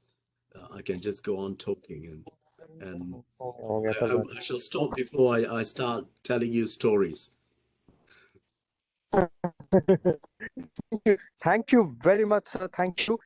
We have with us, incidentally, actually, sir, I'm running the show under real problematic thing because of the rains, all the electric. There has not been any electricity. In one place I was there, and there the whole thing went away. I am here outside in the outside and with a very poor network. But we have an interesting dialogue with Mr. Christian Bethelson. I was wondering if Mr. Anil Xavier is there. Mr. Anil Xavier? No. So we have Brother Christian Bethelson from Liberia. And most interesting person because, brother, can you hear us? Mr. Christian Bethelson, he has just joined us, I could see. He was a very interesting person because he was with the Liberian armed mercenary in Liberia during the civil war over there. And he said during the interview to me, he was in the business of killing people for almost 27 years of his life. And how when he met members of the everyday Gandhis in Liberia, a small grassroots level peace building organization, there was a transformation in him, and now he preaches non-violence and he's a mindfulness practice. He does mindfulness practices. So Brother Christian Bethelson, can you hear us? Hello, hello, please. Hello, hello, brother. Can you please mute yourself, unmute yourself? Yes. So without wasting your time, our time, wasting any time, may I request you to kindly share. I spoke about you, how you have been, the whole transformation, how you're inspired by Gandhi. And most interestingly enough, for the entire audience, when I was interviewing Brother Christian, he said, for you, Gandhi may be the father of the nation of India, but for me, he is the father of peace in the world. So I think we must hear our brother Christian from Christian Bethelson from Liberia. Please, brother, please share your thoughts on how Gandhi, everyday Gandhis inspired you and how you're a mindfulness trainer. Please, brother. Yeah, I'm very grateful. If everyone can hear me. Yes, we can hear you distinctly. Okay. I'm very much grateful to the universe, to mankind, to the plant, to the land, the animals, and everybody, and all bodies suffered around the world. You know, peace in oneself, peace in the world. Peace in oneself, peace in everybody. Peace in one, because we are non-entity self. We are non-separated. All right, we just for each other. So we are non-separate entity. I've been serving in the military for 27 years as a general. All right, went to war and fight war, and a lot of things happened in the war front. But today I found the confidence in myself that I am a peace ambassador through the mother role to Vonyaman. All right, there's a mother role when it rains, when the rain fall, the role gets so muddy. So I got my transformation of the mother role. I understand that there's no mud, no lotus. No mud, no lotus. So today, we found ourselves in our mother period. Then we get transformed within our mother period. So I embrace nonviolence. As a general, I embrace nonviolence. You know, I've been carrying nonviolence in my mind. I went to Plum Village in France. I accept the Buddha practice to breathe, breathing in and breathing out. It helped me to transform my PTSD. That helped me allow to transform the PTSD within myself. So as a general that carried guns for 27 years, now I am building my mind to carry the practice of peace. You know, and it's possible. People in Afghanistan, people in different parts of the world, in the war zone, can embrace this peace within myself. All right? When you embrace peace with me, hello? Yes, Christian, please continue. We can hear you. When you embrace peace within yourself, I mean, you can help to transform the universe. We can help to transform the universe. So what I'm doing now is I'm not fighting with people that put me in the military for 27 years. All right, I'm sending in peace messages to them so they can embrace peace and see how we can heal our planet. You know, non-violence is the most significant tools that can end our inner conflict, that can end our war, that can transform even the coronavirus with today within our planet. So what we do, we embrace one another's suffering. When I embrace the suffering and you embrace my suffering, there'll be complete transformation. There'll be reconciliation. So reconciliation starts within oneself. All right. To the look at our world. Look at our world today. Because lack of reconciliation. So there's deep suffering upon the earth. There's deep suffering. You see, people are spending millions of dollars on missiles, you know, and aircraft carrier, you know, billions of dollars on weapons and destructions of the earth. What can we turn that into reconciliation to bring peace to our life, to our world? I spent 27 years, all right, in marrying to the AK-47.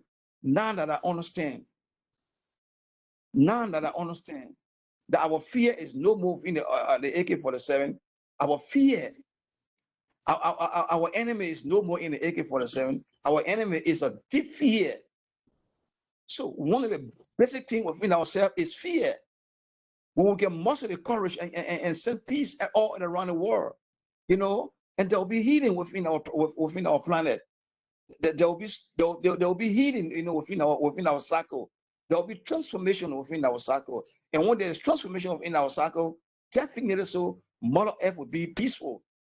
All right. And I'm looking at peace, you know. I'm looking at peace in Afghanistan. I'm looking at peace in Israel, between Israel and Palestine. All right. How can we do that? If we can foster in our non-violence, you know, and send it all around.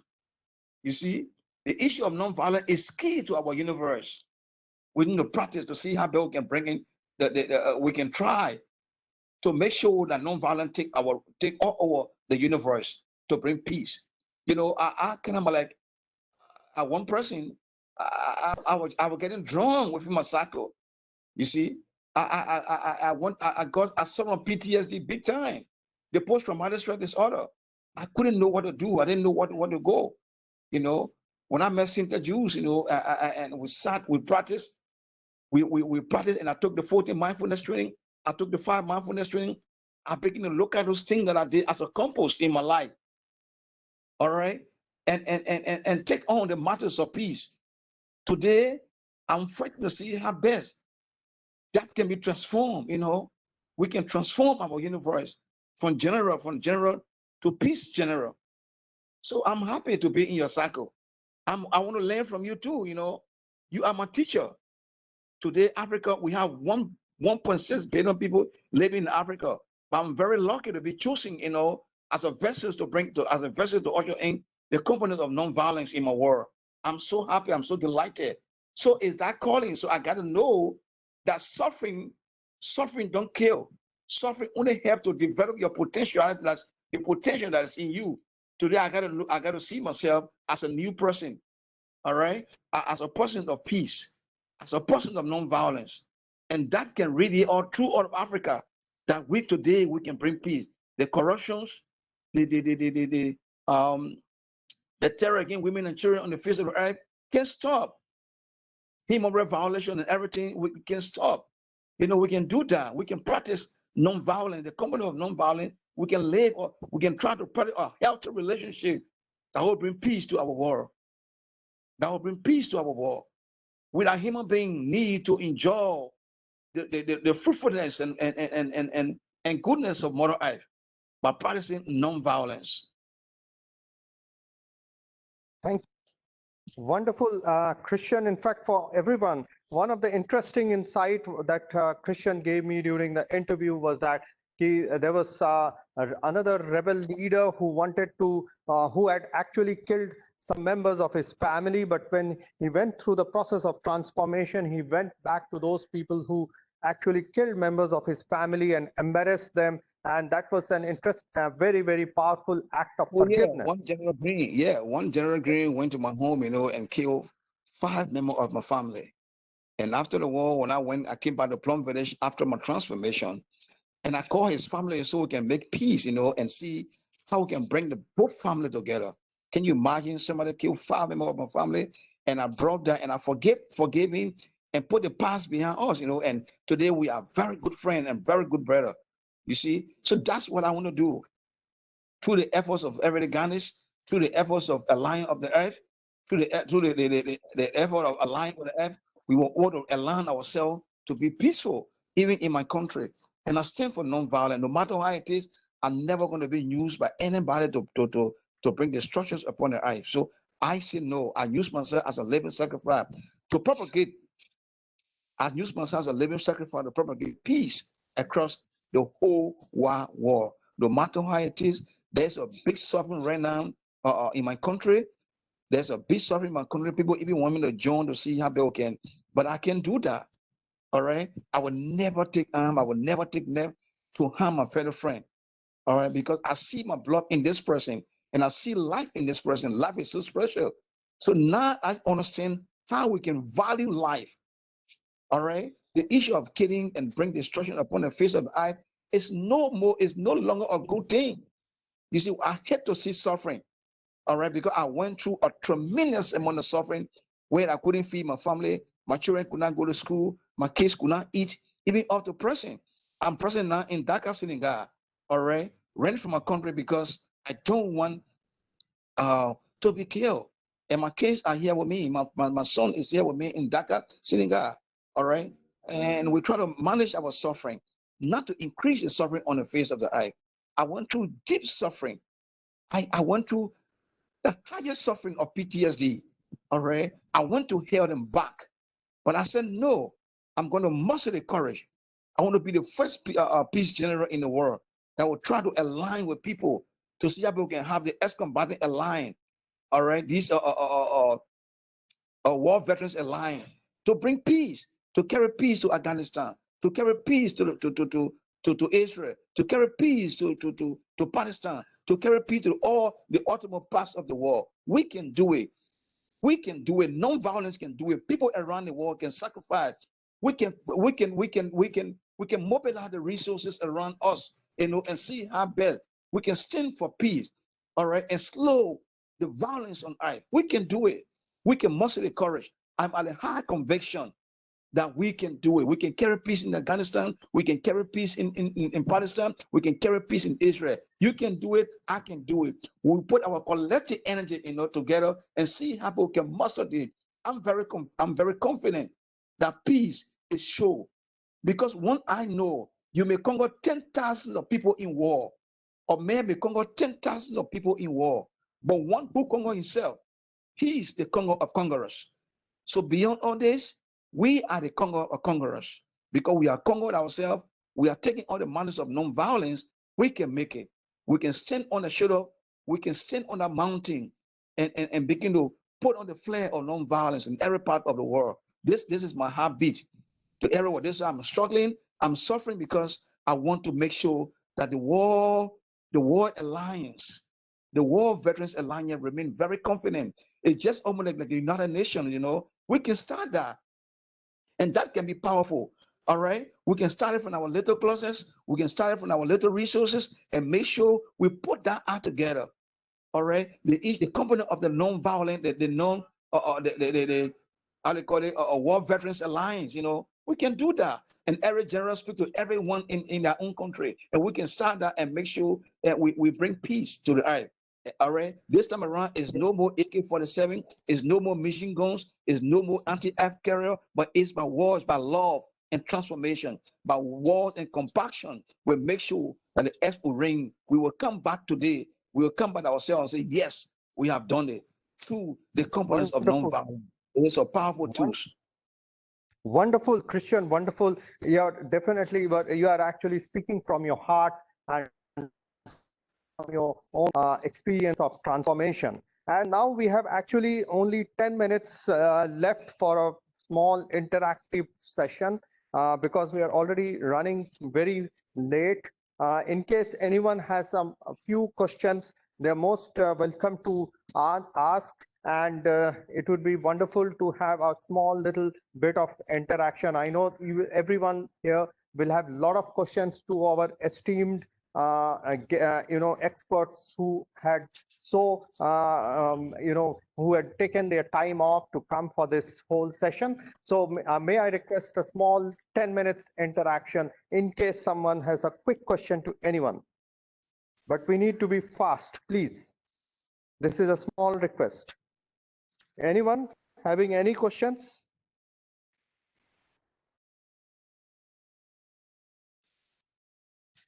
No? Can I ask a question, please? Veda? Yes, please. Yes, please. Thank you so much. And thank you so much.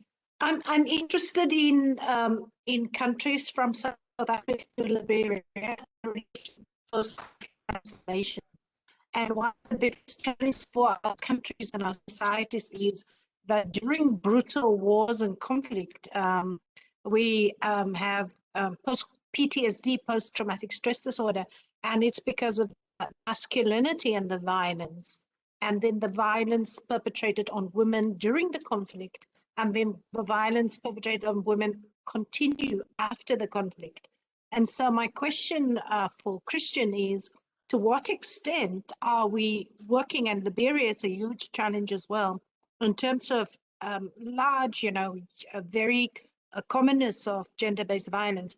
To what extent are we working, and anthropology too, how are we working on our peace and looking at society as a whole society, not a male-centered society, so that masculinity is not the center of our universe, but all of humanity is. It's like our peace ecology doesn't include all people. So if we're talking about peace, are we talking also about non-violence, with women? Are we talking about that?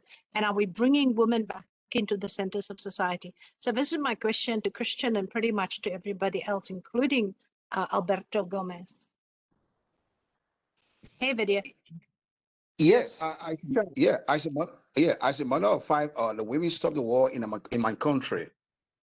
All right. When I was a general, the women went to me and said, "General, enough is enough. We have to disarm and make sure that peace reigns."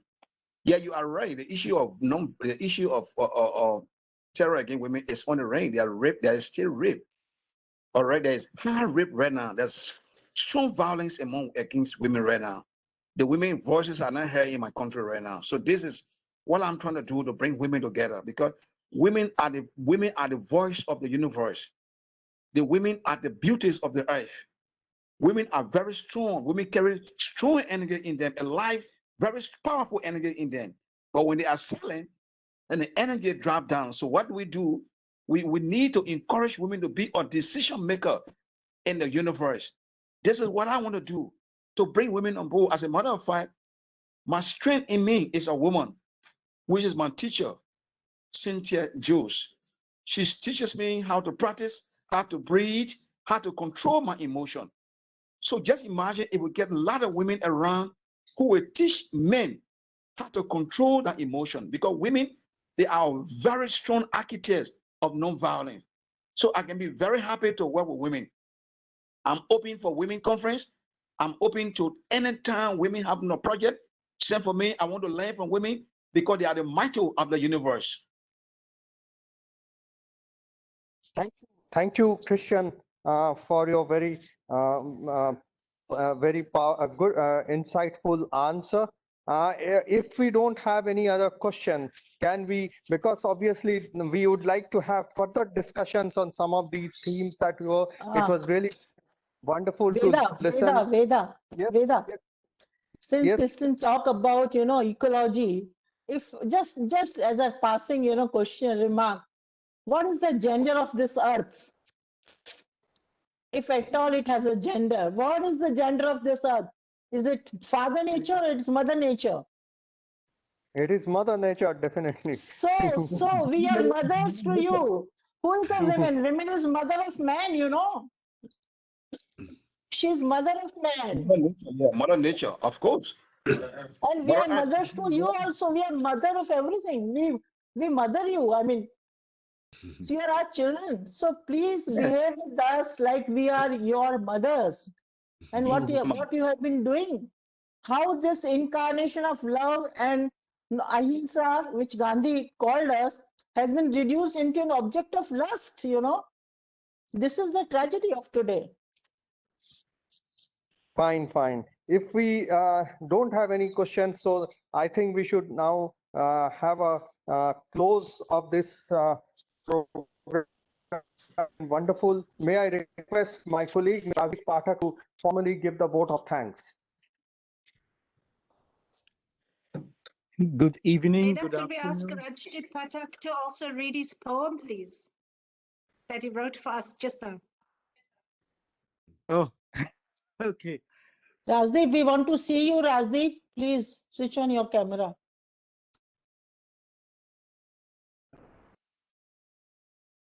I hope I'm visible. I don't know. Yeah. No, yes. You look awesome, actually. In front of mothers, obviously. Their children look yes. awesome. Hello.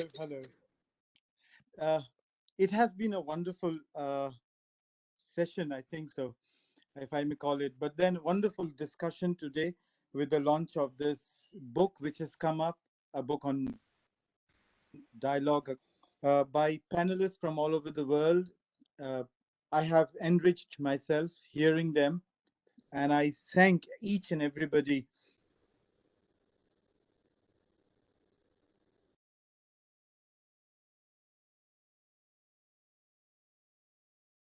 Can't hear. Hear me now? Yeah. Can you hear me? Can you hear me? Yes, yes.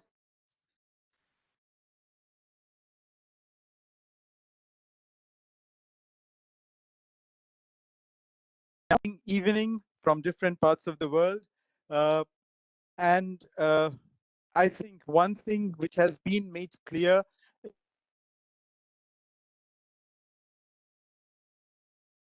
I think, Rajdeep, now you can switch off your video because we can't hear you. So because of the connectivity, please switch off your video so that we can hear you. I did. Can you hear me now? Yes. Yes, we can hear you. Okay. Thank you. Thank you so much. One thing which has been made clear today is that we need to sit across the table for dialogue, for discussion, and as Madam Janet had earlier said, that we should not try to escalate things, rather de-escalate things. Have a process of listening and analyzing and then mobilizing, as Professor Lester Kurtz had said. It has been indeed an enriching experience for me, Bernadette ma'am. And while listening to all of you, I just penned down a few lines for all of you, the peace warriors, I may call them, and I just like to read them as Madam had requested. So I haven't given it a title as of now, but it's just anonymous. And it says, let them sing the songs of war and peace, and write hymns on glorious fields and spaces of victorious cries. For each have their tales of glory and gloom, with wielding blades and guns on earth and humankind. My shores strayed me to love the riverside stories, and clad in the attire of peace and goodwill, fighting despair and fear, and letting the flight of life touch the sky as the flames rise up. Let all our flames rise up, I pray. Thank you so much. Thank you very much once again. And we hope all of us to meet physically once in Delhi, in India. Thank you so much. Thank you very much, Rajdeep. So we close the program for today. Thank you everyone once again, and wonderful listening to each one of you. And so let us meet very soon to listen to each one of us. Thank you very much. Thank you. Namaste. Thank you. Thank you. Namaste. Namaste. Thank you, everyone. Namaste. Yeah, namaste. Namaste. Namaste, Christian. So let us remain in touch, brother Christian. Yeah. Thank you. Thank you. Thank you.